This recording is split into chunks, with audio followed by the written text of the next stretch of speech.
کہ در پر آنے والا بھوکا نہیں رہتا، جنہیں پتہ ہی نہیں بابا کون ہے، بولتا رہے بک بک کرتا رہے. بابوں کی بڑی شان ہے بھائی، بڑی شان ہے. تو بابو ہمارے داتا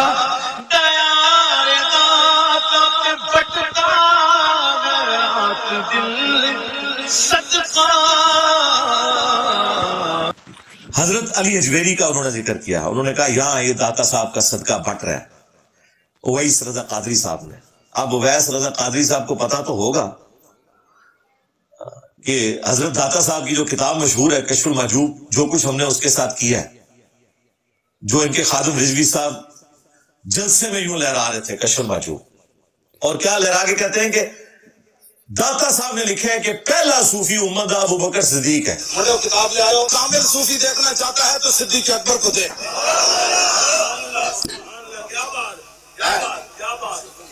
ہاں جی دیکھو حضرت ابو بکر صدیق کو صوفی بنا دیا،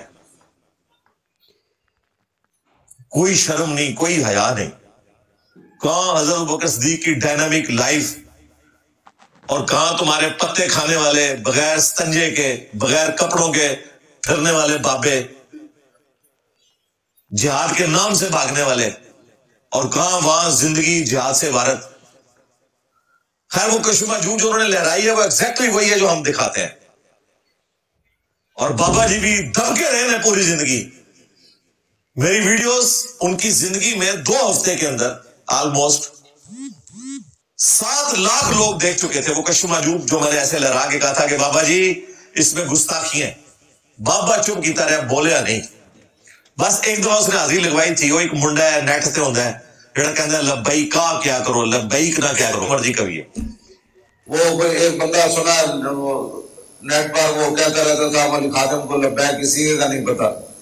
وہ بھی تھا، میں کیسے اس کو جواب دو، لبیک پر وقف کیوں کرتے ہیں؟ عکاسی کر رہے ہیں، وقف فاسی کی تیرے ڈھڈے کیڑا پڑا وقف کیسی کی کہنا لبیک کہاں ہونا چاہیے. میں تو کہاں پڑھتا رہا ہوں سکھا لبیک پڑھتے رہا. میں نے ان کو کہا تھا کہ لبیک یا رسول اللہ لفظ غلط ہے، لبیک کا یا رسول اللہ ہے، کاف کے اوپر زبر ہے. کنٹینیوس پڑھیں گے تو پھر وقف نہیں ہوگا. اگر وقف کرنا ہے تو الگ سے پڑھنا ہے، لبیک لانا پڑھیں یا رسول اللہ لانا پڑھیں. تو اس طرح تو ہے بھی نہیں ہے لبیک کا یا رسول اللہ صلی اللہ علیہ وآلہ وسلم.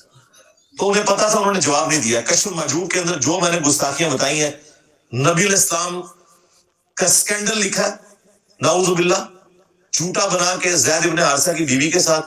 میں کئی دفعہ اس کا پوسٹ مارٹم کر چکا ہوں.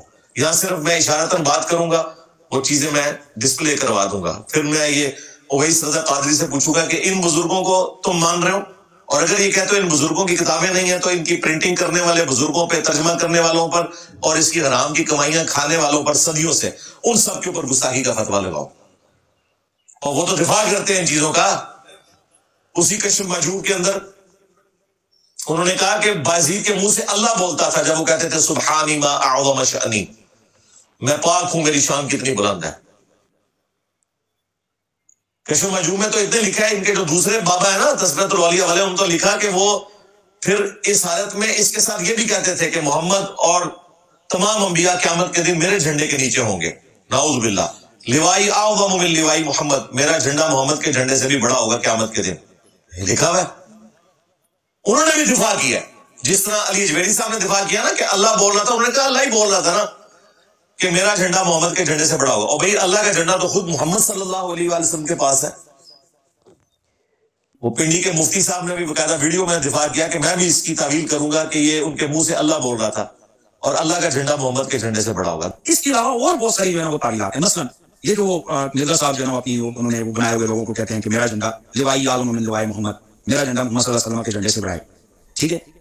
اب اصل میں یہاں یہ بیک بیرنگ جا رہے ہیں کہ یہ صوفیاء ٹرم کے تحت یہ لفظ بول رہے ہیں. ٹرم کیا ہے؟ وحدت الوجود. یہ خاص کیفیت ہے، جذب کی خاص کیفیت ہے، یہ کوئی عام بات نہیں ہے. اب میں اس کی تعویل کر رہا ہوں جو ہے نا لوائی اعظم من لوائی، میرا جھنڈا محمد کے جھنڈے سے بڑا ہے. صوفیاء یہ کہتے ہیں کہ یہ جس طرح حضرت موسیٰ علیہ السلام طور پہ گئے تو وہاں درخت میں سے آواز آئی انی انا اللہ رب العالمین. تو اللہ تعالیٰ بھوکے سے بول سکتا ہے، زبان ولی سے نہیں بول سکتا. تو اب یہ زبان بایزید کی نہیں تھی، زبان ان کی یہ کلام رائی ہو رہا ہے اور وہ کہہ رہے ہیں میرا جھنڈا محمد کے جھنڈے سے بڑا. دیکھیں نبی علیہ السلام کی عزت اور عفت کی انہوں نے پرواہ نہیں کی، اپنے بابے کو بچاتے بچاتے اپنا بھی ایمان داؤ پہ لگا دیا. بابوں کو بچانے کا نقصان یہ ہوتا ہے کہ آپ اپنے ایمان سے بھی جاتے ہیں. اس لیے میں کہتا ہوں کہ لوگوں کا ایمان بچانا ہے پہلے بابے مارنے ہوں گے. اور میں نے تو ان کو بتا دیا, میں تو کو بابا نہیں چھڑنا. جس نے میرے نبی کے ساتھ غداری کی ہے نا, میں نے اسے بالکل نہیں چھوڑنا. عزتیں اویل کی ہیں تم نے اللہ اور اس کے رسول کے نام کے اوپر, عز و جل و صلی اللہ علیہ وآلہ وسلم. چندے بٹورے ہیں, جدادیں بنائی ہیں تم لوگوں نے اللہ اور اس کے نبی کے نام کے اوپر صلی اللہ علیہ وآلہ وسلم. سواریاں تم نے مکے اور مدینے کے نام کے اوپر سوار کی اور پھینکی جا کے اجمیر میں, بغداد میں, دیوبند میں اور بریلی میں. غداری کی ہے تم نے, اور دیکھو اللہ تعالیٰ نے پھر کیسا بدلہ لیا ہے. 1200 سال میں جو تم نے عزت کمائی تھی نا, 12 سالوں میں ملیا میٹ ہوئی ہے. میرے نبی صاحب ہے ہی کوئی نہیں, تیرے بابے تھے شاہ ہی کوئی نہیں. کہتے ہیں انجینئر صاحب کہاں سے آ گئے؟ جو تو بابے آئے سن نا, اللہ نے پھر ہر بیماری کا علاج بھی تو نازل کیا ہوا ہے نا. یہ اللہ کی سنت ہے, جب بیماری آتی ہے تو اس کی دوا بھی نازل ہوتی ہے. بیماری بھی اللہ کی طرف سے آتی ہے ازمائش کے طور پہ, تو دوائی بھی اللہ کی طرف سے آئی. بابے ادھروں آئے سن, انجینئر صاحب بھی آ گئے. چھڑ دے اور بچ انجینئر پہ گیا جائے. ہاں دوستو 300 سے بھی زیادہ کمپنیز کو میں ٹریننگ دے چکا ہوں. تو یہ انہوں نے جو تماشے لگائے ہوئے تھے, اور پھر اسی تذکرۃ الاولیاء میں اس بے شرم کو شرم نہیں آئی. وہ کہتا ہے کہ میں ہی ابراہیم ہوں, میں ہی موسیٰ ہوں, میں ہی عیسیٰ ہوں, میں ہی محمد ہوں. نعوذ باللہ. بایزید بستامی آج کہہ رہے ہیں کتابیں بدلو, کتابیں کو نہیں بدلیاں اللہ جو بندے ہو. تمہارے پرانے سارے بزرگ اس کو معرفت کی بات کہتے رہے.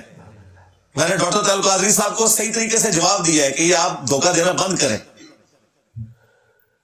غلام احمد قادیانی دجال نے اپنے روحانی خزائن, جو اس کی ساری کتابیں اکٹھی پرنٹ ہوئی ہیں, اس میں اس نے جو بروزی نبی یا ذلی نبی ہونے کا دعویٰ کیا نا, تو اس نے بھی بڑے ڈھکے چھپے الفاظ میں نا شرم کرتے ہوئے کہ آخری نبی تو رسول اللہ ہی ہے, میں ان کے مشن کو آگے لے کے چل رہا ہوں, میں انہی کے دین کی تبلیغ کر رہا ہوں, میں امتی نبی کے طور پر ہوں, نبی وہی ہے آخری.